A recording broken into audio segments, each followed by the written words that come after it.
If you started investigating a local bear poacher and got attacked by a mythical troll, what would you do? In this How to Be video, we'll follow the journalism students, see if we can make better decisions, and ultimately attempt to beat the trolls in Trollhunter. Think you can do better? Let us know in the comments. Enjoy these How to Be videos, like and subscribe. Have a movie you'd like me to cover? Reply to this comment. Creating content is fun, but video editing can be challenging to learn and tedious to execute. If you're looking to start making videos, you need to check out this sponsor, Wondershare Filmora. Wondershare Filmora is a budget-friendly, easy-to-use video editing software that's great for beginners with no editing skills. You don't need to take courses or spend weeks figuring out what does what, where the tools are, and how to actually add the effects you want to add. With Wondershare Filmora, you can spend more time on your content, not your tools. Filmora just released the newest version 10.5, which includes new features like AR stickers. These are cool effects that are motion tracked onto faces, audio effects that you can apply to your audio like echo, reverb, and phone, film stock effects library integration, which has more than 20,000 effects to choose from, an add-on feature called AI Portrait, the easiest and fastest way to remove the background behind people, and auto reframe, which can adjust and crop your videos for different platforms that have different aspect ratios. So if you're a beginner or even a pro, Wondershare Filmora 10 has what you need to make your content great without all the clutter and confusion that other editing software has. Try it for free by downloading it with my link in the description. There will be a watermark with the free trial, but if you comment what you think of the newest version of Filmora below or share your own video creation using hashtag #CreateWithFilmora and tag me on Twitter, the Filmora team will pick a winner for a 1-year free license. Let's get to it. We start out following the found footage of a group of bored-ass student reporters investigating a bear poacher in Norway. Remind me to never travel through the Norwegian mountains. There's Nazi zombies, evil Norse gods like Moda, and now trolls. The students get some comments from the local bear hunters, who are also hunting the bear poacher because the poacher is illegally hunting the bear that they wanted to hunt. The hunters point the students in the direction of where he might be. They arrive at the suspected campgrounds and ask around. One of the snoops says that every night the strange poacher hunter leaves. He doesn't come back until sunrise. This is odd because usually you'd hunt bears during the day when they're out looking for food. Just before sundown, the assumed poacher shows up in his shredded Land Rover. I don't think a bear would or could do that. Hard to say what could. He's not the friendly type and tells him to get lost, which is probably a good idea. This bear poacher story sucks ass anyways. The amateur investigative reporters don't have any other real stories to cover, so they trail the pissed off bear poacher into the woods at night by themselves. Probably a bad idea. Is this shitty story really worth getting buried in the woods over? No. The answer is no. And they lost him. Great.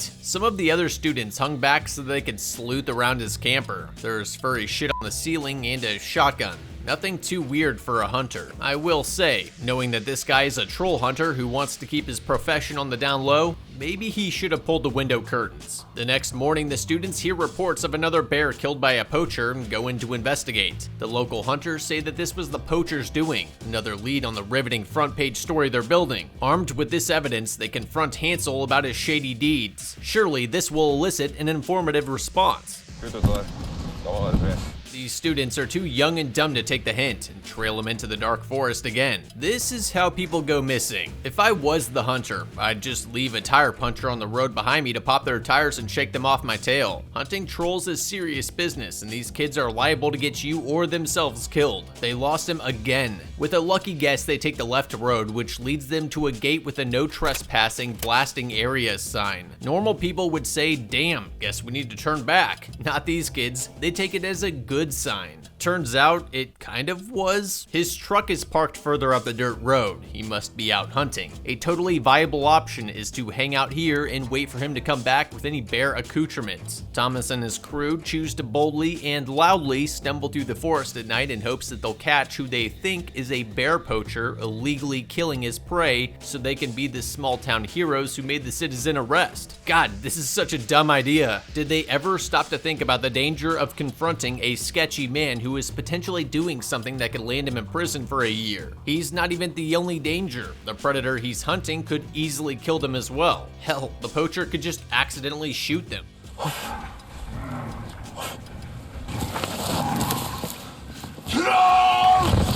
The hunter rallies them all to his Land Rover to escape whatever was back there. For all they know, it could have been a bear. I thought he'd mow them down or leave them. He's actually a good guy who leads them out, patches up Thomas's bite wound, and gives them a ride to the scrap metal that used to be their car. Not only is it completely shredded, but it has weird slime all over it. Definitely wasn't a bear. Thomas starts pressing the hunter about what was out there and why he yelled troll. Hans could shoot straight with him, or toe the Norwegian Wildlife Board line and continue the lie about it being a giant bear, and that he only yelled troll as a metaphor. Thomas and his amateur film crew won't stop trailing him until they figure out what's going on, especially now. They could have been in that car. Hans is weighing the human cost of keeping the lie and the troll cost of letting the word get out. Frankly, it's only a matter of time before someone captures the trolls on film or they roam into town. I say Hans tells these kids to fuck off since they're just liabilities and GoPros everything himself. Once the public is aware, round the trolls up and create the Norse mythological equivalent of Jurassic Park. Just don't fuck the security up like they habitually do. Hans agrees to let them join his expedition and film the trolls he's hunting as long as none of them are Christian or believe in God. They all say they aren't, and why wouldn't they? They have no idea why they can't be Christian or the danger it poses, because Hans doesn't feel compelled to clarify why this is a prerequisite, that trolls can sniff out the blood of Christians. Before anyone goes out on another hunting trip at night, they need to spend at least a day getting trained up. Troll 101,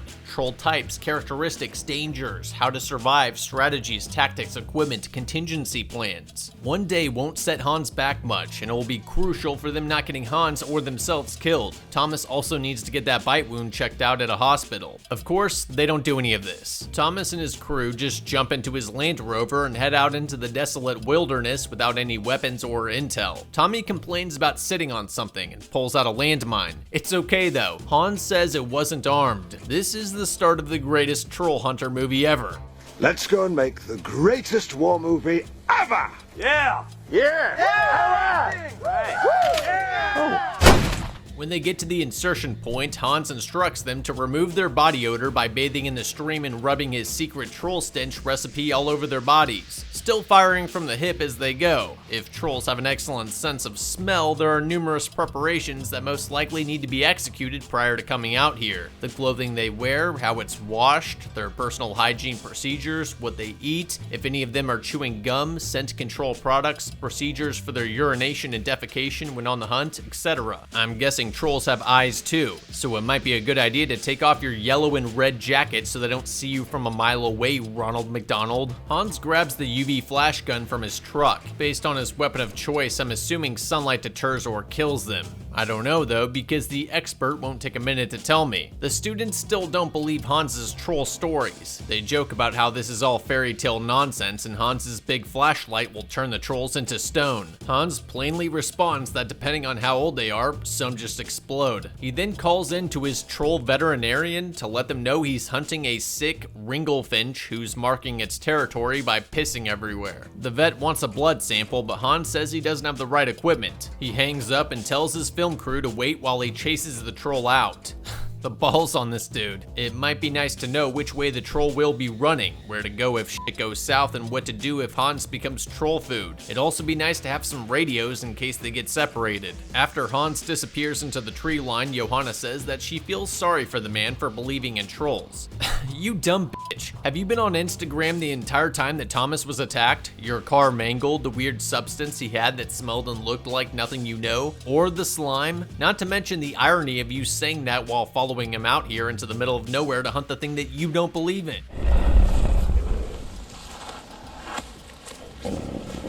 You know when you hear and see trees getting shoved around like a man in a cornfield, you're in deep shit. They need to get down, shut up, and stop standing around verbally flailing like deer in headlights.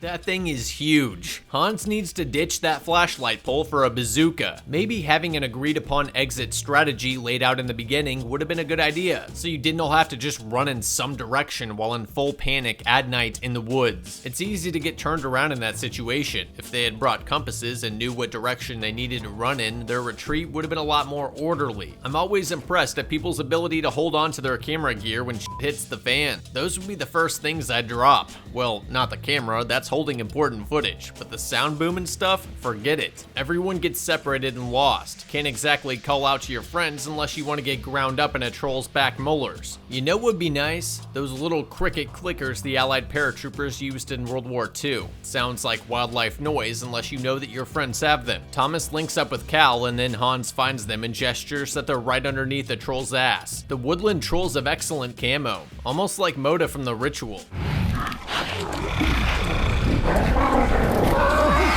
They're lucky Hans found them and knew which direction his truck was in. The trees don't slow it down at all and Hans's light bulb gun is ineffective. There's no fighting or hiding. They need to sprint over to the rover and get the hell out of there.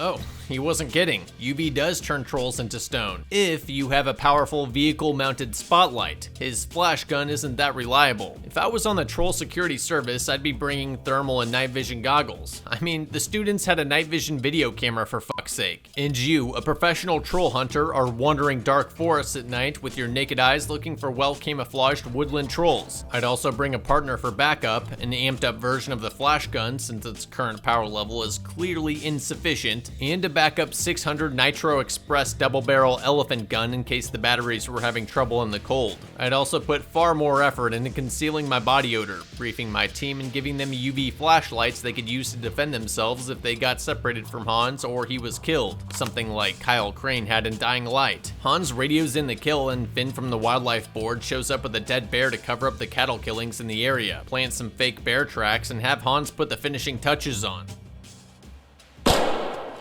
Finn is pretty pissed that Hans let the students in on their secret. I'm guessing Hans hasn't filmed the trolls himself and gathered evidence of their existence, but he should have. His government employer is willing to let innocent people die and cover up their deaths. It'd be wise to keep the troll information on a dead man's trigger in the event that the government wants to tie up loose ends and make him go missing as well. They shouldn't even be keeping all the film on their person in the first place with how close they are to getting killed on a daily basis. Hans finally briefs them on the situation. He's hired to hunt the trolls that come out of their designated territories and threaten livestock or people. He tells them that there are different types, subgroups, and variations of trolls, but they are all unintelligent predator animals. Still, he doesn't provide any useful tactical information. Hans then gives them the tiny home tour of his camper. The furry shit he had on his ceiling is a troll tail which he used to maintain the troll stench so he can approach them without them noticing. Why not use a troll hide to make a hat, jacket, pants, boots, or cape? Then you wouldn't have to muck up your stove with troll goo. Onto the living quarters. His bed is lit up with UV lights, which are on 24/7, even while he sleeps because he's afraid of the dark. That is insanely unhealthy, and if anything, a lit up camper would attract the trolls. If you truly lived in immense fear of a troll stomping out your camper while you slept, it'd make more sense to have UV lights on the outside like Will Smith in I Am Legend. At his dining table, he's got a map and the local newspapers, which he uses to find any suspicious events like dead livestock, smashed bridges, ripped out trees, etc. Anything that's a potential lead for the trolls he's hunting. It's honestly not surprising that nobody thought to implement satellite tracking. Hans and the TSS could track all the trolls with a computer and know exactly where the strays are. The gestation for trolls is 15 years, so it's not like they're trying to track rabbits. Hans concludes the tour and the team heads out to find the sick ringlefinch they were hunting before the tussle lad almost made a meal out of them. Since they aren't satellite tracking the trolls, Hans has to drive around aimlessly, climb up trees to find deformations in the forest, use crude sketches of valleys to see if anything large has moved, and check if his tire and charcoal traps were tripped by the roaming troll. It's incredibly inefficient. This is the ringlefinch the troll vet wanted a blood sample from, so Hans ropes some sheep up as bait and dons his medieval armor. Don't tell me his grand plan is to poke it in the ass when it's chomping on the sheep. I get that he can't use the flash gun because turning the troll into stone kind of ruins the whole blood sample thing, but you could use that landmine you left on your passenger chair which Thomas accidentally sat on. The troll doesn't need to be alive or in one piece to get some blood. That or hit it with the elephant gun. Since this is a state-sponsored hunting trip and trolls are serious big game, I don't even think it'd be crazy to requisition some military surplus anti-tank weaponry like an M72 Law rocket-propelled grenade launcher or a Carl Gustav recoil rifle. A center mass shot from one of these bad boys is going to be game over for the troll.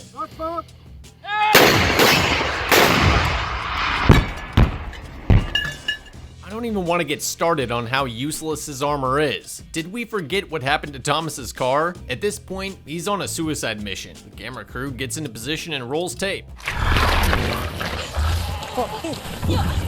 Could everyone shut the fuck up and stop moving when the troll is near the kill zone, please? Yep, Hans's plan really was to walk up and give the Raglafant a colonoscopy while it's eating.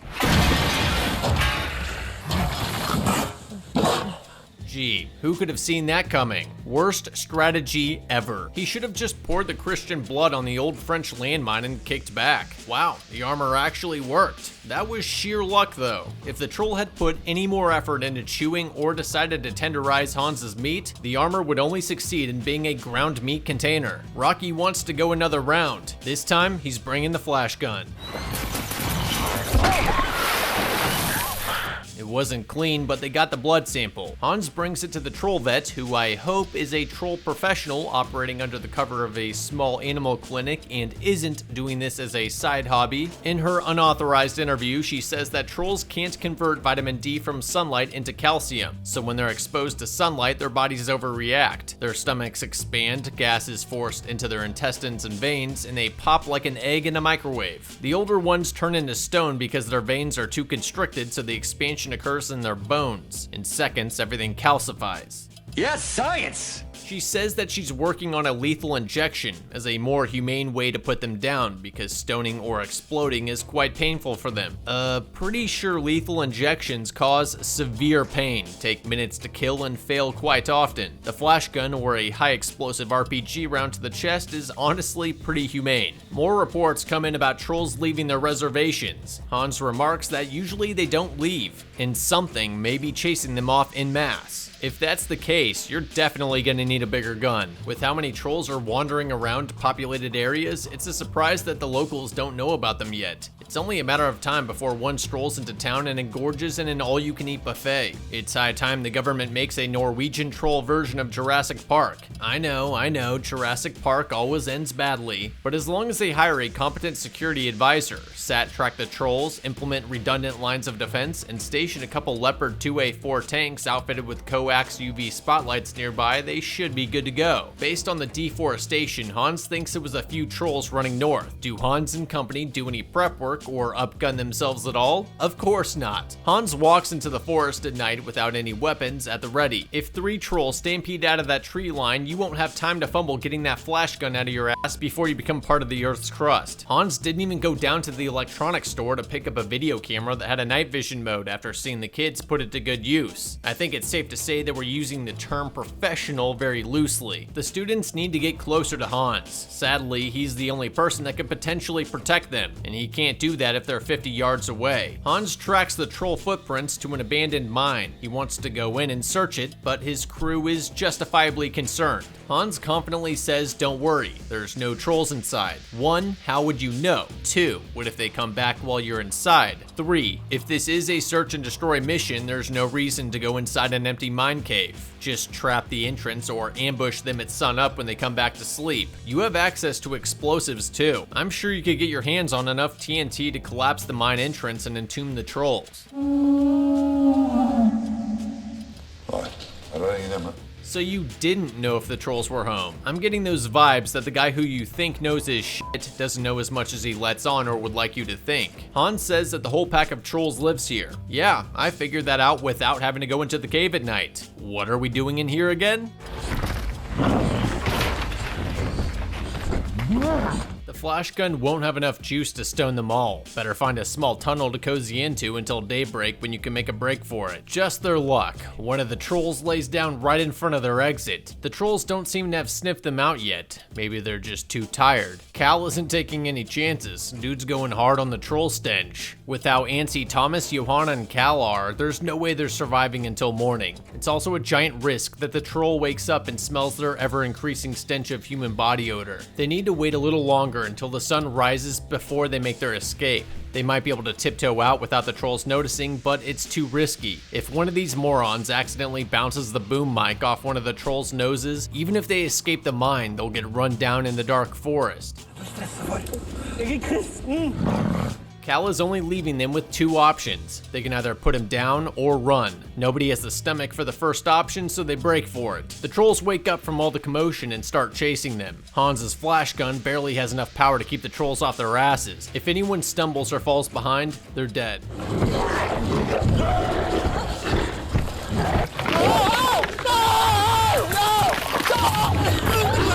I feel obligated to say, where is your god now? It's a good thing the sun was up or they'd all have been troll food. Cal should have known that being Christian was going to get him or everyone else killed. That was a dick move. He knew the danger. Hans knows that if he doesn't figure out why the trolls keep roaming into populated areas, Cal's death is just the beginning. When they get back to their camper, they find Finn rifling through it looking for their films. They're gonna need to watch their backs and start distributing the films to secure locations, which will be released if they aren't heard from in 24 hours. It's clear that the government is willing to sacrifice some human life to keep their secret. Thomas calls up his friend to fill the open camera position because he can't hold the camera himself, and it's totally worth risking some random person's life so he doesn't have to. When she arrives, Thomas asks her if she's Christian or believes in God. Bro, why didn't you ask her before she showed up? Hans says that he doesn't know if her being Muslim will be a problem, so fuck it, let's do it live.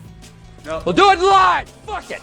They are potentially going to be up against either multiple trolls or the infamous Jotnar, a giant 200-foot tall troll that only Hans has seen. Hans preps his Land Rover with a spiked roll cage and a UV spotlight turret on the roof. The cage looks cool, but I doubt its effectiveness against a pack of trolls that mangled Thomas's car like it was nothing. If they need the cage, they're dead anyways. They would be better off lightening the car so they can evade the trolls if shit hits the fan. The UV-mounted spotlight is a solid addition, but given the threat they're facing, I'd try to requisition a chopper with a UV-mounted searchlight. Personally, I wouldn't want to be on the ground facing off with a Jotnar. The TSS's budget is unreasonably tight, so the rover will have to suffice. Hans drives them to where the Jotnar is kept, inside a region surrounded by power lines which are serving as a giant electrical fence. That is, until the Jotnar walked through it or ducked under it. In order to find out which direction the Jotnar's headed, they pop by the power station to see which section of power line was knocked out recently. For some inexplicable reason, the power station manager fields questions from the poverty troll hunting version of Blade. Hans wasn't even given a non-TSS government badge or anything. Thomas, knowing the real reason but being a cheeky punk, asks the manager why the power lines run in a circle in a desolate region. The manager honestly has no clue. Hey, as long as you get your paycheck and don't ask too many questions, right? I know Hans and Finn are at odds right now, but you'd think with the Jotnar on the loose, Finn could procure some military hardware for Hans. What's a couple rocket launchers when you had installed miles of power lines to fence this thing in and keep it from massacring entire cities? Hans and his film crew arrive at the remote TSS cabin where they'll hang out until night when the hunt begins. Thomas gets lightheaded and almost collapses just as they hear the Jotnar heading towards them in the distance.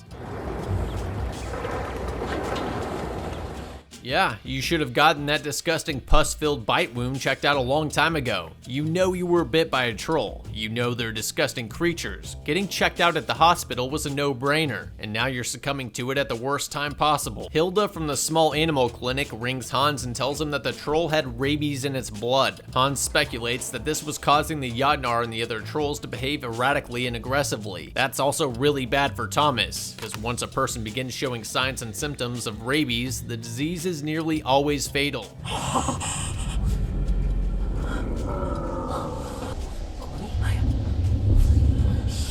Hans unveils his roof-mounted UV spotlight turret. Alright, that's pretty badass. Hans is like the Norwegian troll hunting version of Bert Gummer from Tremors. I only see one problem with it. Who's going to drive while you shoot? Because there's no way you can assume that this will reliably kill the Jotnar. Definitely not one of those dipshit students. See, this is where having a partner comes in handy. He drives head-on at the giant troll without telling his camera crew, so they run after him yelling, thinking he's leaving them. As expected, they didn't use the precious time before nightfall to strategize together. Now everyone's getting caught off guard by each other's actions. Unbeknownst to his crew, Hans was trying to lure the giant away from them and 1v1 it. If you didn't want the crew to come with you, you should have said that earlier. Now they're running around like chickens with their heads cut off and left the lights on in the cabin. If the Jotnar didn't see them before, it does now.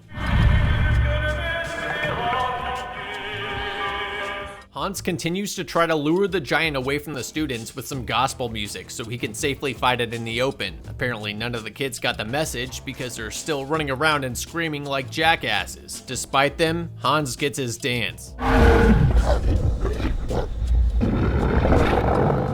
The searchlight doesn't have the power to stop it. While it's stunned, he jumps back behind the wheel to get the hell out of there before he turns into red gum at the bottom of its foot. This is exactly why I said he needs to have somebody drive while he shoots. Hans swoops back in to pick up his camera crew and reloads his spotlight with another set of batteries. He hops back in and guns it with the beast right on their asses.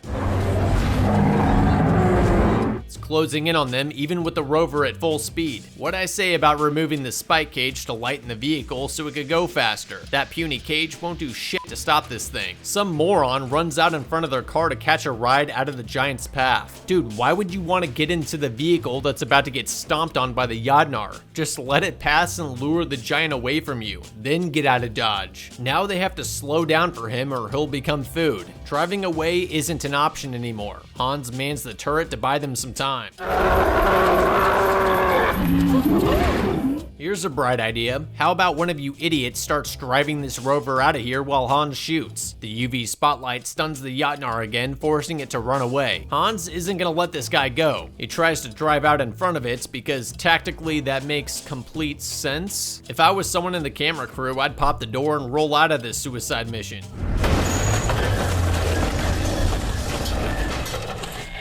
Lucky for them, the Jotnar doesn't stay to finish them off. Looks like it hurt its hand. Hans rucks up and hikes towards it while it's licking its wounds. He better have something bigger than the flash gun from earlier.